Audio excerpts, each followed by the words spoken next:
Bonsoir, bonsoir, bonsoir à tout le monde. Bonsoir, bonsoir, mes bien-aimés dans les Seigneurs. Bonsoir, bonsoir. C'est la fin du week-end. Nous sommes dimanche le 8 janvier 2017. Que le bon Dieu vous bénisse, que le bon Dieu soit glorifié. Nous saluons tout le monde. Nous disons bonsoir, bonsoir, bonsoir, bonsoir à tout le monde. Joyeux anniversaire à Maman Véro Tanzaï. Joyeux anniversaire à tout le monde qui ont fait l'anniversaire aujourd'hui. Topesi Nzambe merci. Topamboli Nzambe pona poko na lelo. Nzambe apambolama. Nzambe azwalokumu pona soirée à lelo. Mes bien-aimés dans le Seigneur. C'est très important, c'est trop capital. Le Seigneur nous a fait du bien. Iva ilta. Buonasera, buonasera, buonasera, buonasera, buonasera. Buenos noites, gracias a Dios, gracias a Dios. Tolobi boa noite a todos, boa noite, boa noite, boa noite.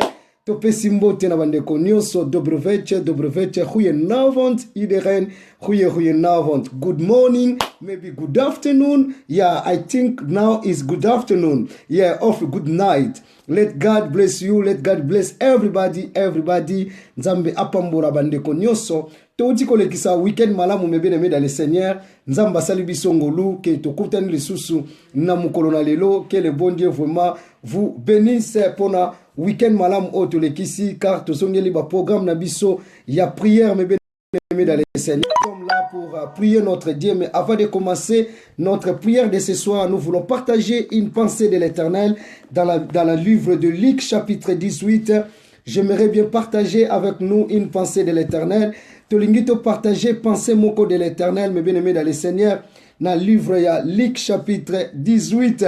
Mes bien-aimés dans le Seigneur, chaque chose a son temps. Likamna likambweza na tangu nango, tokomi na moment oyo tolingito sambela. Nzambe, mes bien-aimés dans le Seigneur. Bonsoir, bonsoir, bonsoir à tout le monde. Nzambe aiba kopambo. En attendant, nazako bongisa, boyebi kaka tozo bongisa na no caméra, tozo bongisa studio. Nzambe apambola bandeko nyonso partout na monde entier esika bandeko bazali kolanda biso. Nzambe azwa lokumu na nyonso. Topesi mbote, tolobi bonasera, tolobi dobroveche, tolobi boa noite, tolobi good morning, tolobi good evening. Topesi penza mbote na bandeko nyonso partout esika bandeko bazali kolanda biso na mukili mobimba. Tozozwa ba Bible na biso na mukanda na livre chapitre Luc chapitre 18. Merci beaucoup pour votre participation. Luc chapitre 18. Tozwi ba Bible na biso na mukanda na Luc chapitre 18. Luc chapitre 18. Tozali tolingito méditer na esika wana avant tokota na prière na biso ya lelo. Mais bien aimé dans le Seigneur, tozwi Luc chapitre 18. C'est très très important, mes bien-aimés dans le Seigneur, de partager la parole du Seigneur. Koyoka o nini nzambe alingi alobela biso. Toyebi ke touti kosilisa weekend. Souvent to monaka lundi ndeta mususu e bandeli ya semaine. Mais dimanche epesi biso accès ya kokota na semaine ya sika. Parce que dimanche to monaka ete ke touta kana be église. Tokenda kana be église, mes bien-aimés dans le Seigneur. Tobandi semaine oyasika ensemble na nzambe na yango Seigneur alingi alobela biso nini me bien-aimé dans le Seigneur. Toza toujours na commencement, tozo continuer toujours la prédication que o nzambe alobela ki ngai na yo me bien-aimé dans le Seigneur.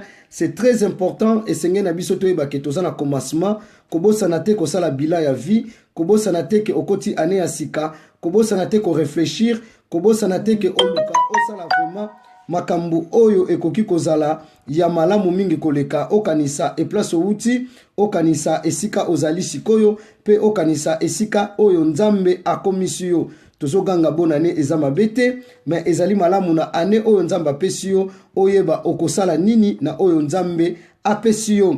Donc tozozwa ba Bible na biso na mukanda na Luc chapitre 18.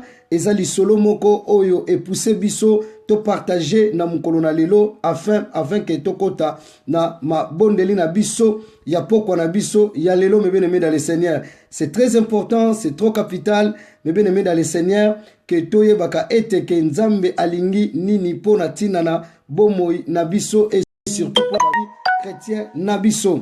Que bon Dieu bénisse, que le bon Dieu vous comble sa grâce.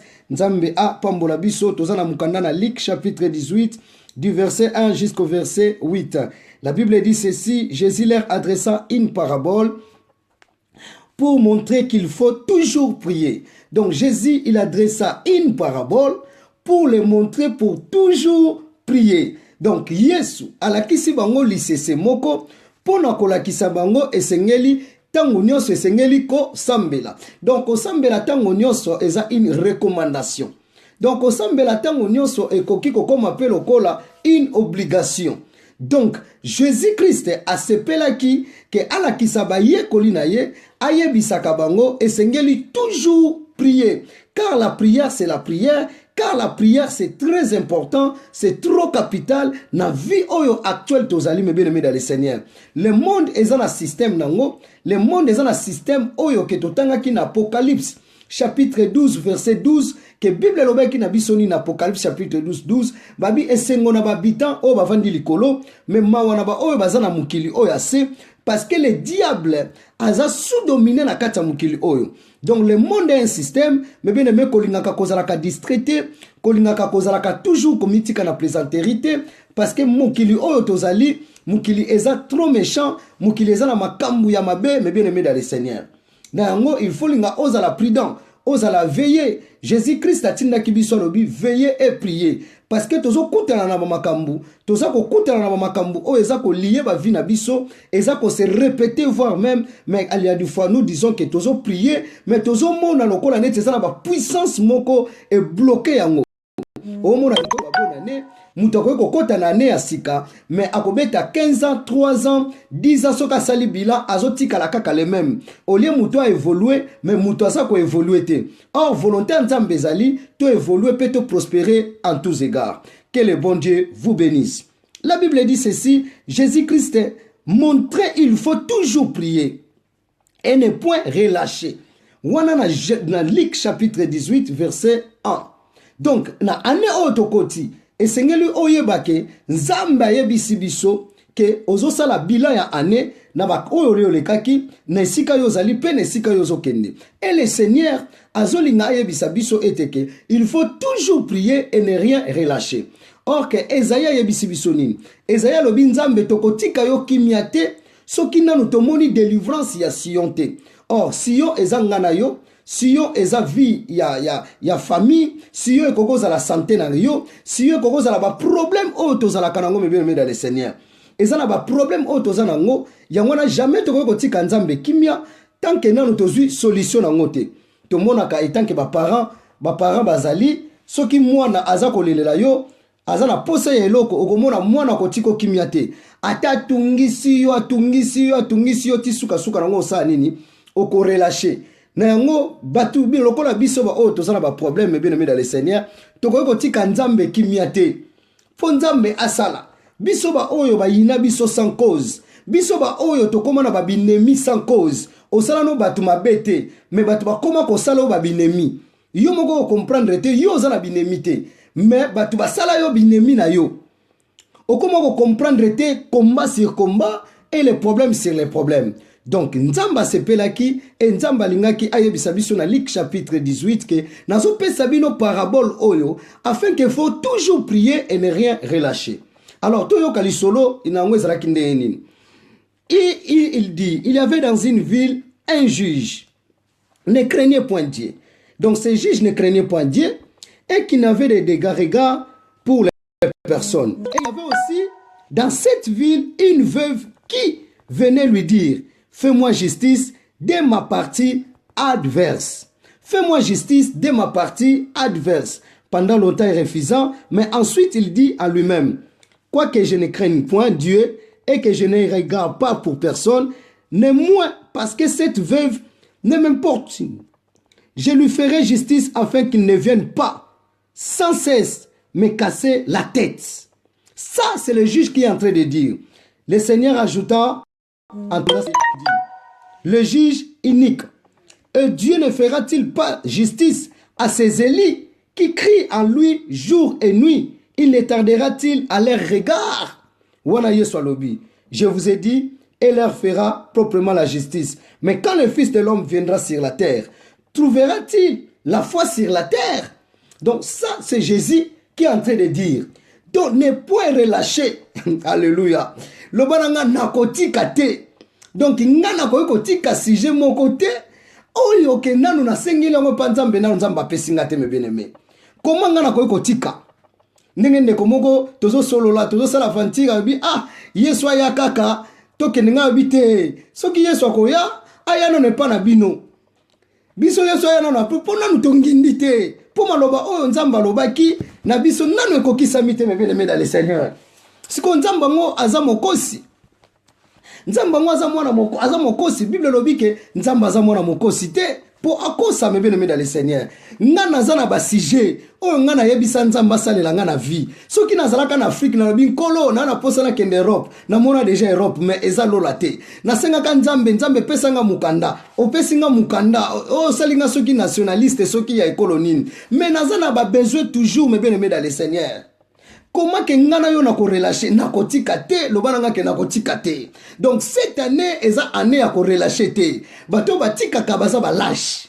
Donc bato ba bandonaka ce sont des paresseux. Mais ngana yo toza wana na mabondeli, toza wana na elikia tinzamba kosala.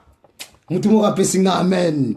Toza na kanda parce que banguna na biso ndenge bazabongo tango opération zeteke ya me bien-aimé dans le Seigneur batu mususu na lobaki na yo ke bakolimwa okomona bango lisu te ko regretter te potango nzeteke kwea batu mususu foka balimwa me bien-aimé dans le Seigneur. Alléluia. Donc nakotika te. Donc ngana yo tozana ba projet, ngana yo tozana ba idée, ngana yo tozana ba demande o to senge panzambe. Soki Bible lobi que l'or et l'argent appartient à l'Éternel Dieu. Soki ngana no to zimbongo te, nzambe na pesi biso ngote, pourquoi il faut totika? An azalaki muto abana ko déplacer pour que luka nzambe. Alobi Seigneur soko pesinga mwana nako donc anatika kite. Donc azalaki persévérante. Yangona na ebisinde komoko sois persévérante na mabondeli. Ayez toujours la foi en Dieu. Nzamba ko sakate. Nzamba ko sakate me bien-aimé dans le Seigneur. À ta raison que luka biso na ba problème, tokoti kate nous sommes là pour chauffer. Et Jésus-Christ alobi na pesi bino parabole oyo ezalaki na mboka moko, ezalaki na juge moko juge wana azalaki kotala mutu te.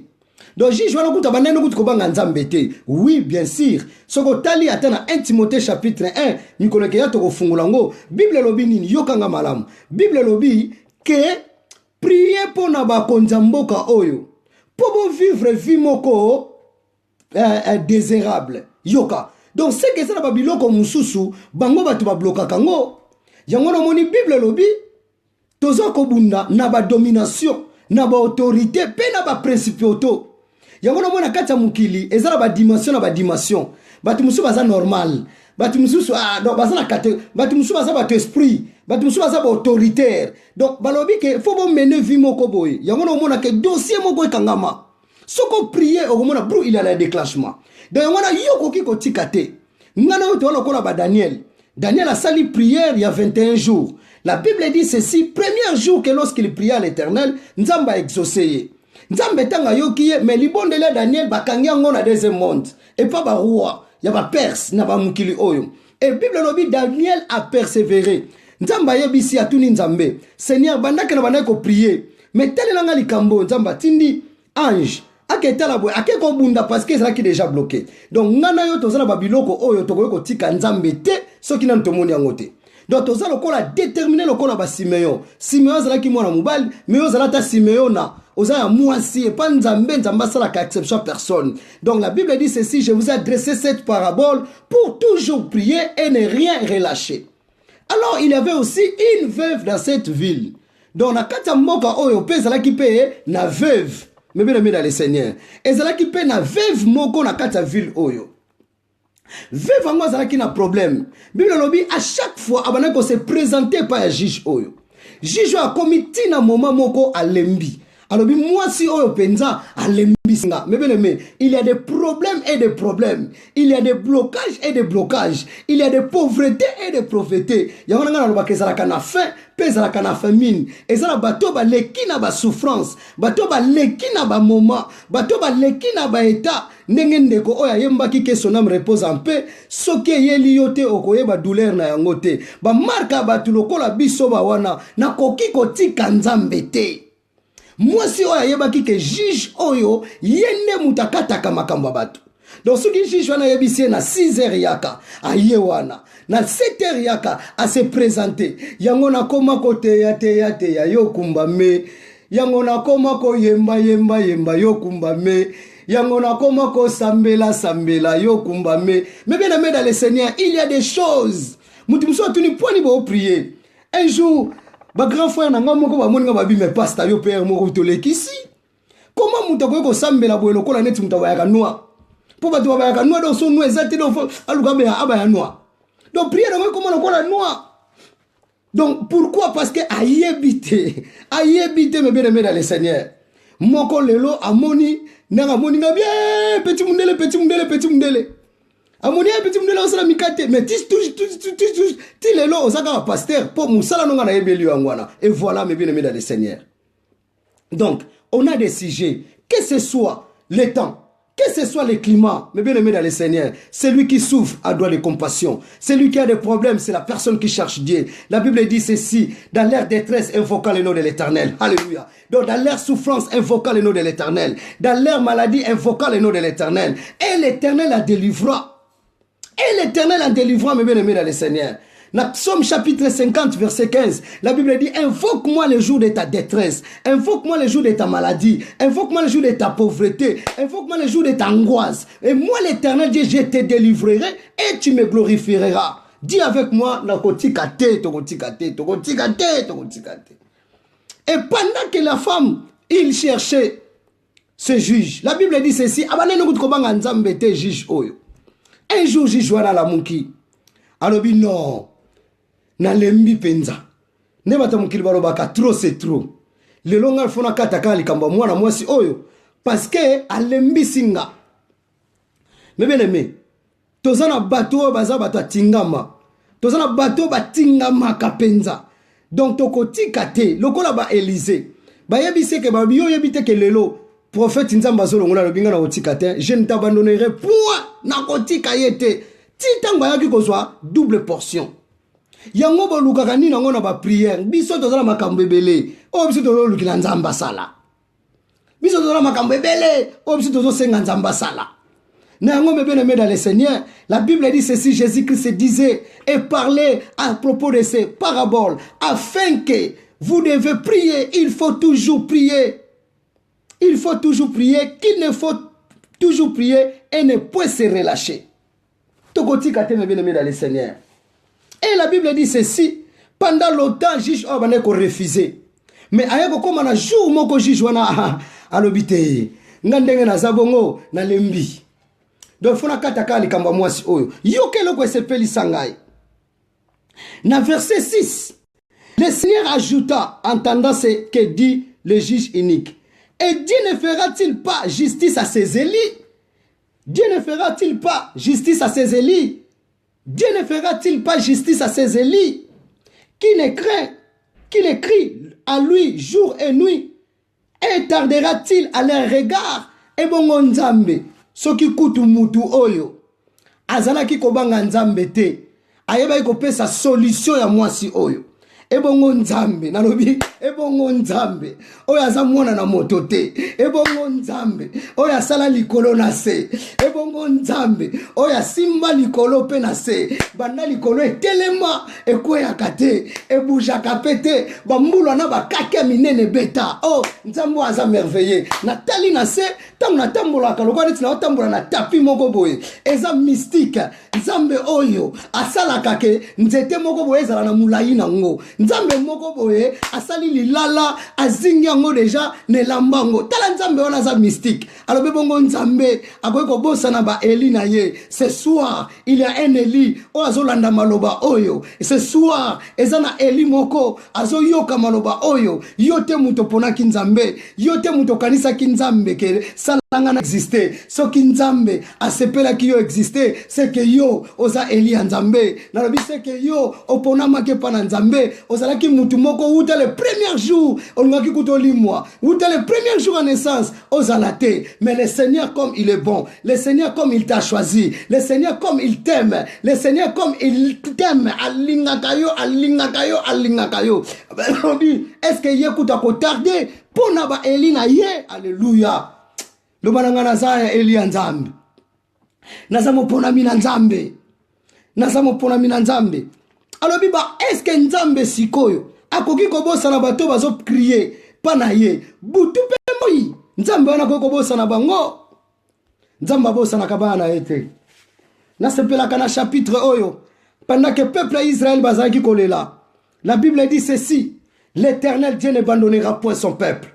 L'Éternel Dieu n'abandonnera point son peuple à cause de son grand nom. Yeba ngo ke ba prière oyo zo sala tongo pe pourquoi nzamba zo yokayo akotarde te azalaka jamais en retard ni en avance mais nzamba azalaka na tana ye. Souvent biso to senga kanzamba pesa biso biloko to lingi mais nzambe souvent pesa ka biso biloko o ya lingaka parce que biloko biso to lingaka na volonté na yete et ça la biso pasi. Combien de fois tozo ba déception to lela tozo ta mususu kutu ba dégâts na ba corps na ba business parce que to sangisa ki to lukaka volonté nzambe te tozo voir même temps mususu kutu ba blessure o ko za l'intérieur pe extérieur parce que temps mususu to lukaka volonté nzambe te mais yeba yango nzamba zo tarder te yeba yango ke nzambe azaka ka wana pona biso nzamba azaka ka wana pona yo me bien le Seigneur que ce commencement de cette année Dieu il est de toute suffisance. Dieu il est le tout-puissant. Dieu, il est le majesté. Dieu, il est El Shaddai. Dieu, il est Jehovah Rapha. Dieu, il est Jehovah Sabaoth. Il nous a dit, je vous ai donné cette parabole afin qu'il faut toujours prier, mes bien-aimés. Il faut que nous demandons toujours la faveur. Il faut que nous demandons toujours sa grâce.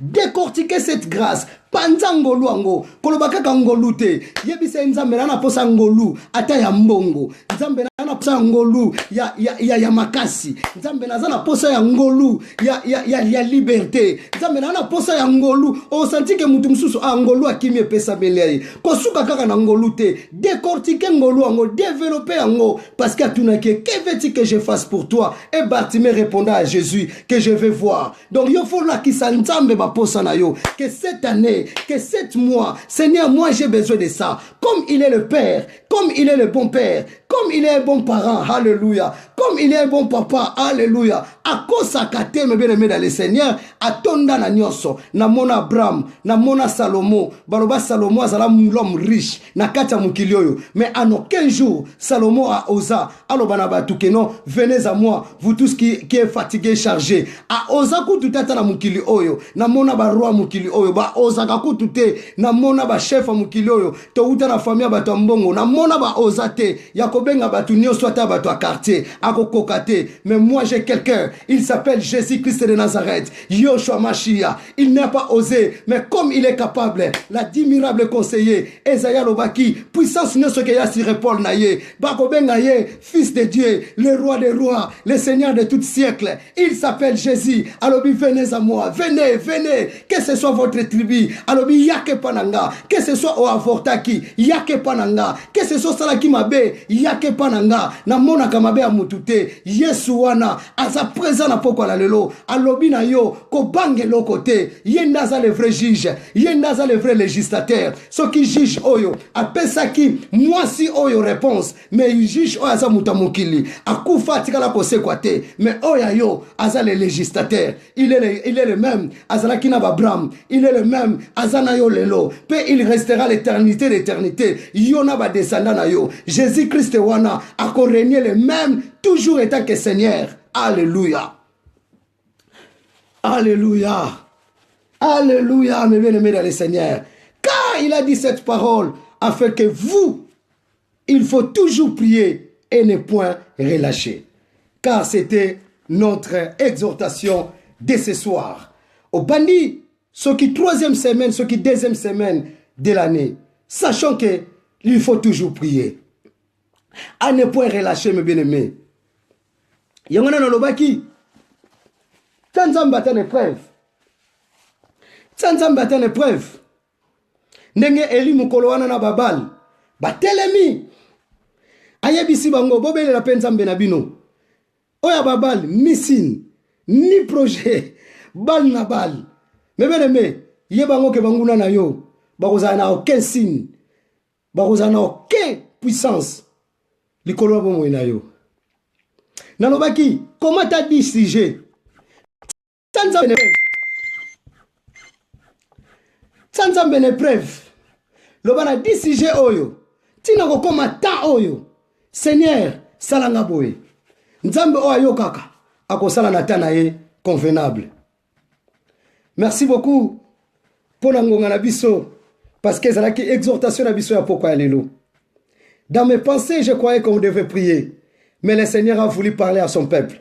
Et Dieu aussi m'a dit quelque chose que Gilles, comme vous êtes là, il ne faut pas laisser de prier. Te pesi nzambe merci. Te pamboli nzambe pour la malobanaye. Que le nom de Dieu soit loué, que le nom de Dieu soit glorifié. Te pamboli nzambe tika eteke to bondela to tika buto lelo na maboko na nzambe parce que lobby na 6h pile l'heure de Paris tozana kilt na biso matinale. Que le bon Dieu vraiment vous comble sa grâce.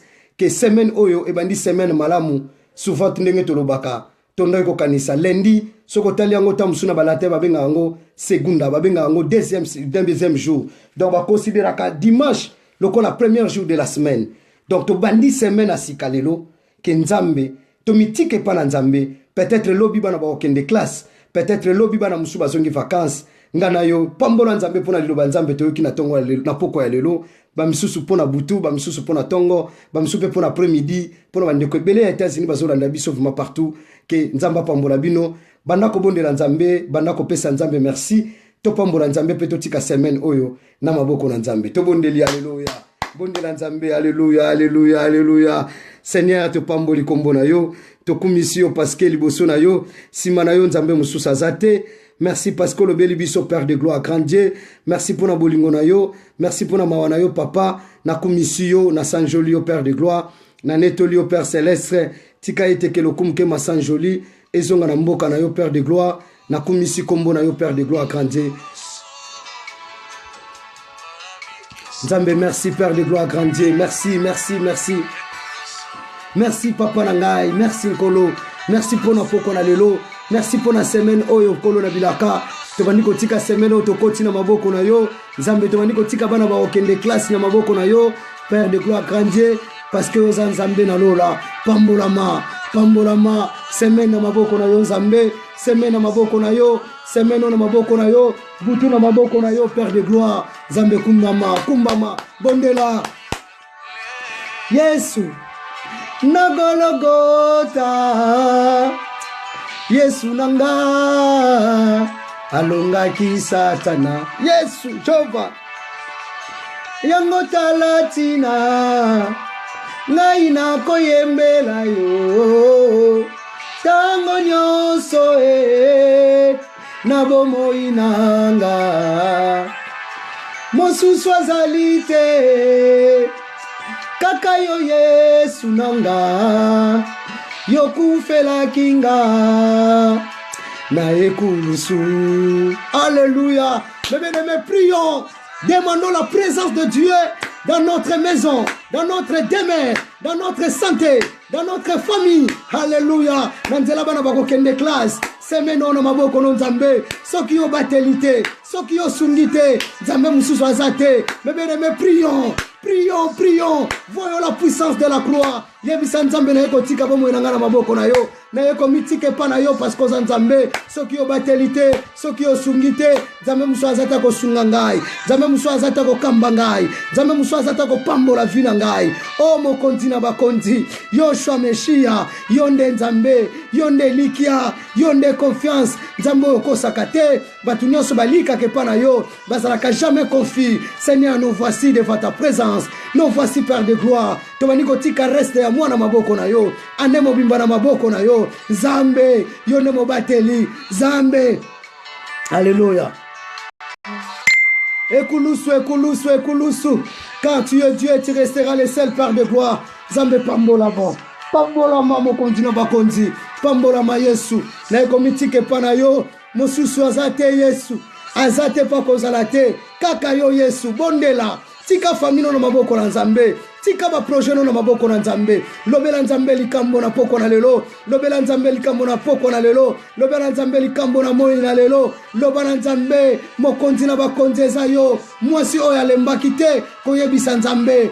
koyebisa nzambe ke soki osungi te soki okambi te nzambe mosusu aza te akokamba nzambe mosusu aza te akolibere. Alleluya, alleluya, alleluya. Nzambe ndako na ngai na maboko na yo, bana na ngai na maboko na yo, libota na ngai na maboko na yo.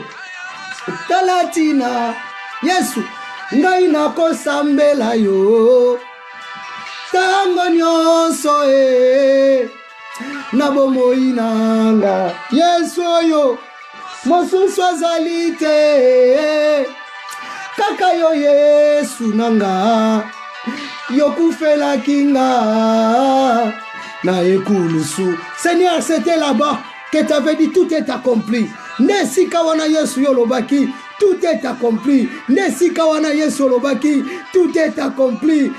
Mokonzi na bakonzi nyonso ekokisamaki na vi na ngai na bandiko mitike pa na yo. Peut-être kobanga kokaki koya ba situation na traversaka. Est-ce que kezongela nga kaka kolo na eko mitike pa na yo kangola ngai ba mari de nuit mosika ba femme de nuit mosika blocage mosika maladie héréditaire en famille mosika au nom de Jésus, au nom de Jésus, au nom de Jésus. Blocage musika nzambo déclenchaka que les miracles s'opèrent. Alléluia, alléluia. Priez, priez, priez, priez.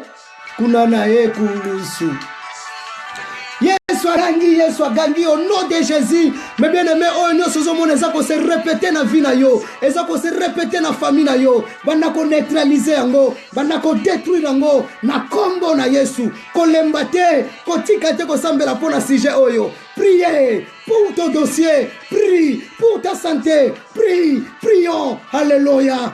Jésus, Jésus. Ngai na ko sambela yo tango nyonso na bomoi nanga. Jésus mosusu azali te. Yesu, Yesu, Yesu, Yesu oyo. Jésus, je t'invoque. Jésus, je t'invoque. Jésus na beneli yo, yonde mosungi, yondo régner, na lingi yo régner na vie nanga, o régner na santé nanga, o régner na ba projet nanga, car tu es Jésus. Alléluia. Tango nyonso na bomoi nanga. Jésus mosusu azali te, azate kaka yo Yesu nanga. Yesu yokufela kinga na ekulusu. Yesu yonde mosungi, yonde mobikisi, yonde mokangoli, yonde mopamboli, yonde opesaka kimia. Tiketeke kimia ne demere lelo na bomo ya moko na moko. Pesa solution na ba problème moko na moko Yesu. Bikisa biabeli, baba zana ba pito, baba zana ba ndaku, ba maladie incurable selon les deux médecins. Paina yo nako pesa na nani. Soki na pesi bomo inanga te paina yo nako pesa na nani. Soki na pesi libota na ngate pa na yo, soki na pesi projet na ngate pa na yo, soki na tiki ane oyo mobimbe pa na yo te Yesu nani. Alléluia. Kolonaga. Jésus. Yesu. Alléluia. Yesu. Yesu. Kolonanga. Seigneur, nabaniko tika semeno na maboko na yo. Nabaniko tika mwa o na maboko na yo.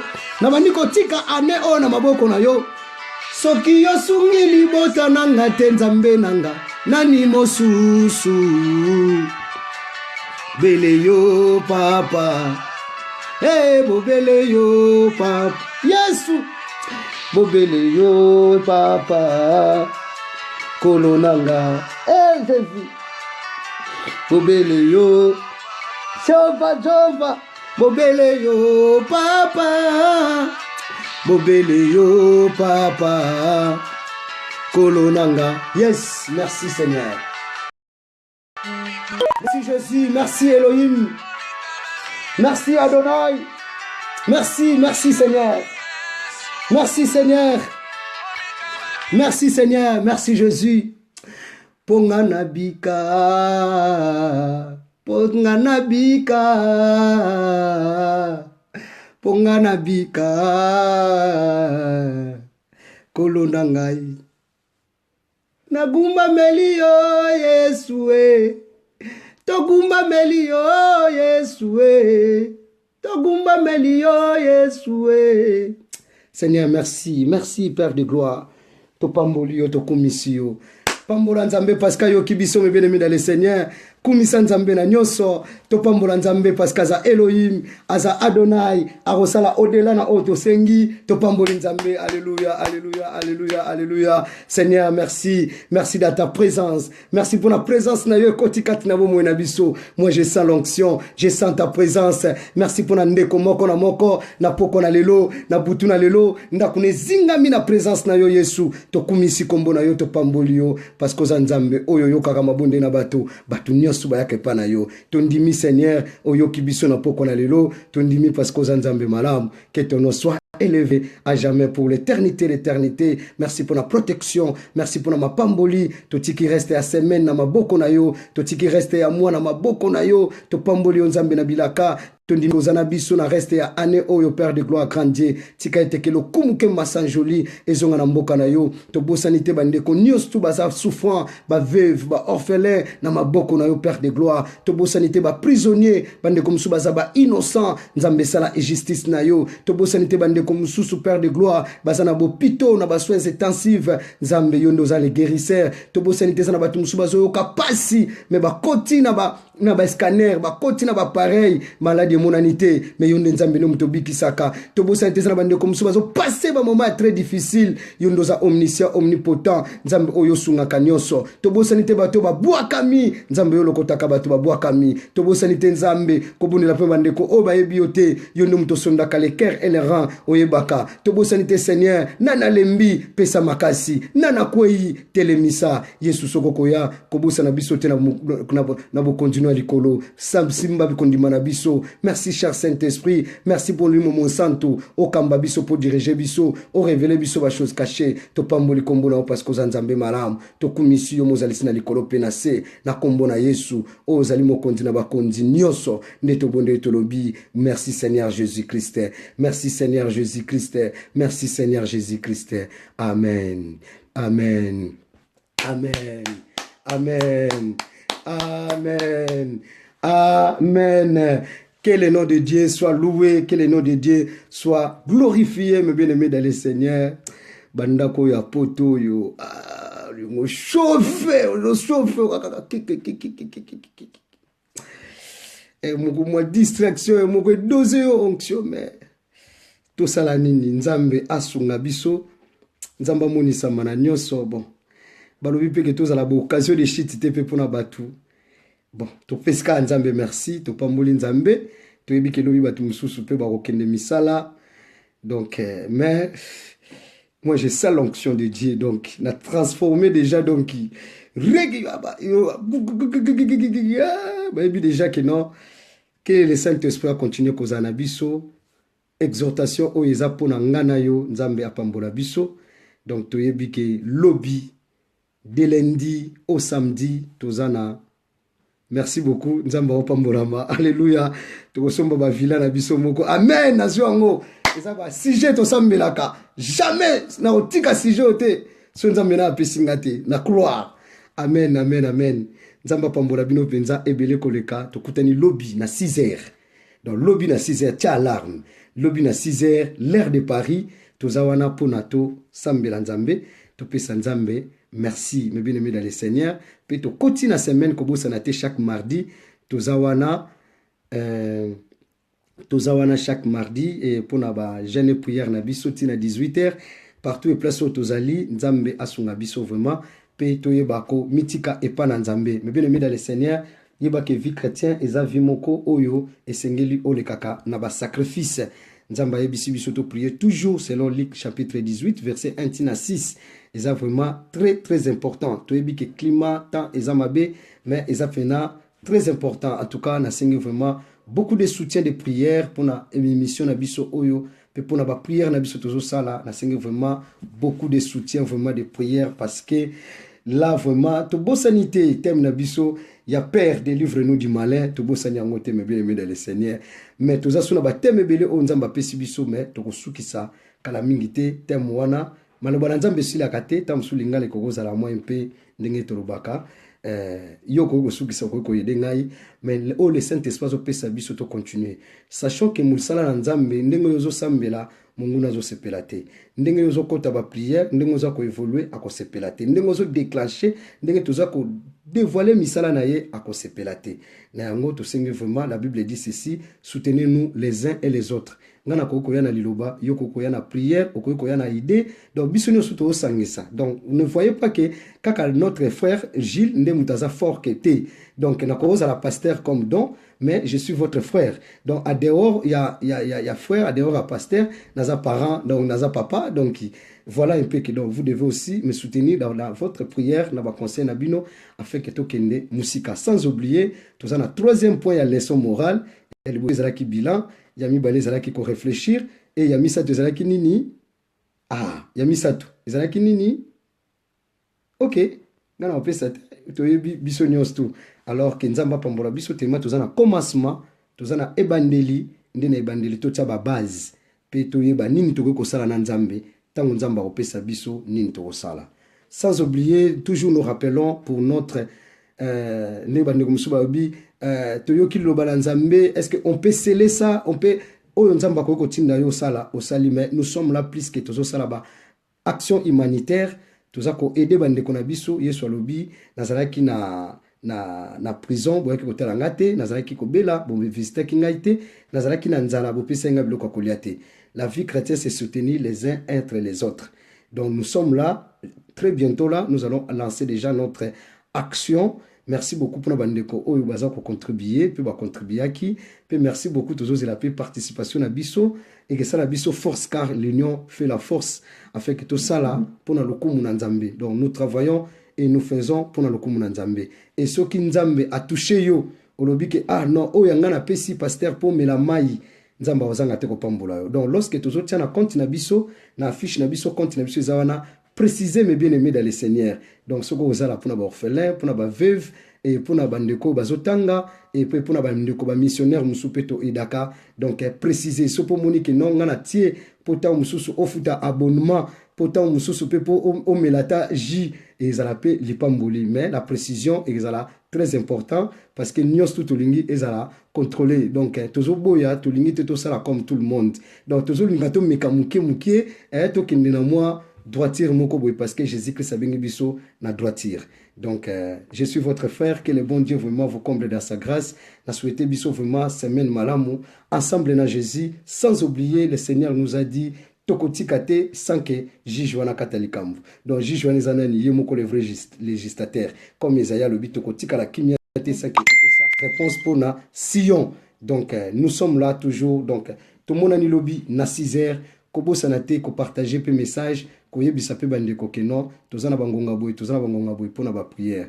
Moi je crois et je sens et je témoigne mon Dieu pona ba signe ba prodige ba miracle o nzamba zo sala. Donc toko tika pete ko sala makambo malamu o pe tozoli na pe to soutenir bandeko na biso na 1 euro na 2 euros na 5 euros na 100 euros o zanango mkomsu po moni pe ko lobi bon na moni compte yango me na teka ka teke pona humanitaire mais pona parole pona tamususu pona ministère oyo que ekende pe musika me bien nzamba ozanga te kopambola yo. Donc toujours solo là étant que ba frère et ba sœur na ndenge pe na esprit moko ya bien. Donc ce to commune sika oyo na linga bino mingi mais na sepela na lo na français je vous plaire grave. Donc to kutani na lobby na 6h l'heure de Paris pour na kiliti matinale. Donc lobby viva Jésus, viva Jésus, viva Jésus, viva Jésus, viva Jésus.